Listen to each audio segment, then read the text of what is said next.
السلام عليكم ورحمة الله وبركاته أعزائي مشاهدي ومتابعي موحى الأهلاوي. أهلا بكم. النهاردة كان مباراة جميلة جدا من النادي الأهلي، وكان يوم جميل جدا لكل جماهير النادي الأهلي. الأهلي فاز على المصري 4-2، حقق مستوى أحلى من النتيجة. يعني المستوى اللي أدى بيه النادي الأهلي كان أجمل من النتيجة كمان. عاد الروح اللي كنا مفتقدينها من زمان جدا لفريق النادي الأهلي. عادت شخصية لاعبي النادي الأهلي. ان المصري يتقدم على الاهلي والاهلي يفوز بعد كده يجيب 4 اهداف. ده يعني حاجة بقالها فترة مفتقدينها في لعيبة النادي الاهلي. بصراحة عماد النحاس عامل شغل كويس جدا. رجع شخصية الأهلي، الشخصية الهجومية. المكسب بسكور ورقم كبير، والمصري مش قليل طبعا، فريق في المركز الرابع. فبالتالي المصري مش فريق صغير او سكواد كويس جدا.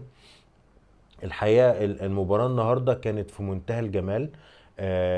في لعيبه كانت يعني اداء قوي جدا جدا جدا النهارده، وفي بعض اللعيبه ما كانتش على المستوى وهنذكرهم برضو دلوقتي. الحقيقه الاداء التحكيمي كان عليه 100 علامه استفهام.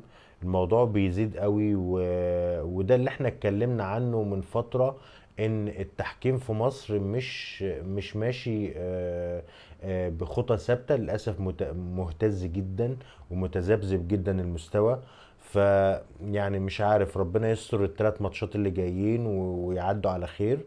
الحقيقه كان في هدف يعني محتارنا اصلا. يعني هو اتلغى ليه؟ يعني هل هو فاول؟ هل هو اوفسايد؟ ايه سبب الغاء الهدف؟ مش عارفين. المذيع طبعا يعني قال لك ايمن الكاشف قال لك ان هو ما كانش اللاعب اللي هو المحمدي ما كانش على راحته.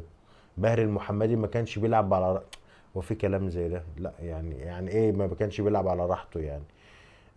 ده التحام ودي قوة ودي الالتحام في الكرة. مفيش حاجة اسمها على راحته او مش راحته.